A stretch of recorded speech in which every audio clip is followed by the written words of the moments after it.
Thank you, Mr. Chairman. I'd like to begin by thanking our Senate President, Teresa Paiva-Weed, my good friend, our Majority Whip, Mary Ellen Goodwin, and you, Mr. Chairman, for your commitment to a Democratic vote on this issue, which I know is a difficult one. It is my profound honor to be here tonight as the prime sponsor of the marriage equality bill. Of all the bills that I have sponsored or co-sponsored, and of all the bills that I will ever sponsor in my career as a senator, this will be the bill that has the most personal meaning and the biggest impact on my life. Most of you know her, but for those of you who don't, let me introduce to you my partner, Kelly Kars, who's over here, the woman I want to marry. And by the way, today is her birthday.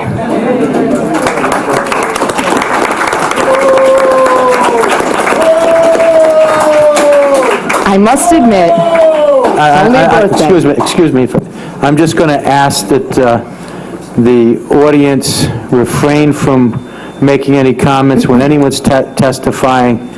If the people in the audience continue to make comments, we're going to ask that they leave the room until it's their opportunity to testify, so that this hearing moves in a smooth manner, so that we can have everyone testify and feel comfortable testifying.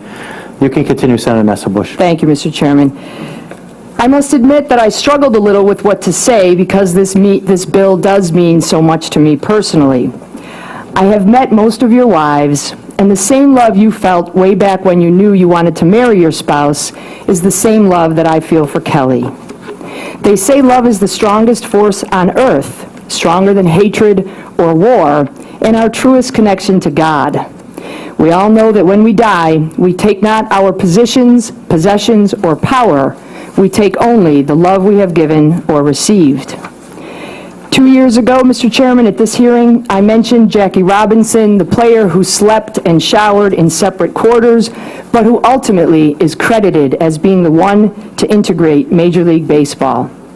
Years later, his teammates were embarrassed by and regretted the way they discriminated against him. And I said this 2 years ago, and let me say it again. Ladies and gentlemen of this Senate, I am your teammate, and it's just not right the way our laws currently discriminate against me in my earnest desire to marry Kelly. So today, I wonder what I might say to this committee to make a difference in this debate. So let me say this. We are all here in the business of politics. Politics at its best is a process of give and take, a process that synthesizes and distills often opposing positions into a measure that somehow moves us forward into a more perfect union. I believe that my bill does protect religious institutions and clergy and ensures that no faith, no church, and no clergy member will ever have to perform a gay marriage if it violates the tenets of their faith. Senator Chacon's bill, my good friend, a colleague whom I respect greatly, seeks to put this question on the ballot in 2014 with religious exemptions that respectfully I believe are so strong as to not only shock the conscience, but to roll back the hands of time over 15 years when this General Assembly passed anti-discrimination laws barring discrimination against gays in housing, credit, and public accommodations.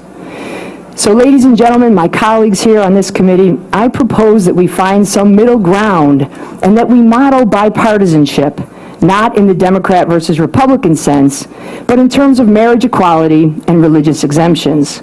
Let's find that path forward so that we can somehow allow loving couples to marry while protecting our churches and religious organizations, but without abandoning the anti-discrimination laws we enacted over 15 years ago.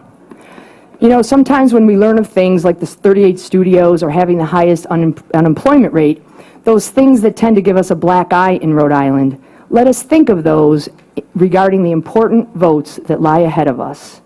Do we really want to put the issue of marriage in our state constitution? Respectfully, no General Assembly in the nation has ever voted to place marriage equality on the ballot.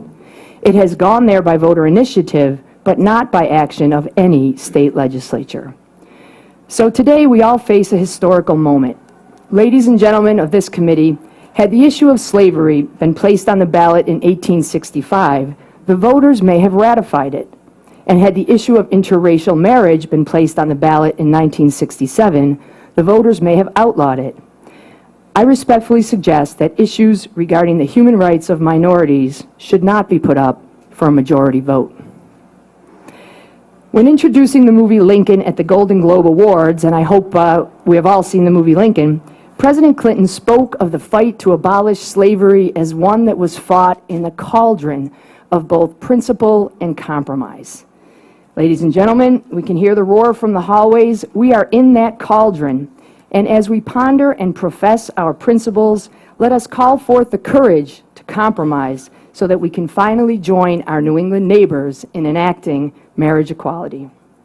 I esteem and value each and every one of you on this committee and each and every member of the Rhode Island Senate, including my good friend, Senator Chacon. And even if you differ with me regarding your opinion on this issue, because I know that each one of us wants to be true to our conscience and true to our constituents. Whether we agree or disagree, I thank you all for your collegiality, your friendship, and consideration. And by the way, all Kelly wants for her birthday is marriage equality. Thank you. Before we call Senator Chacon...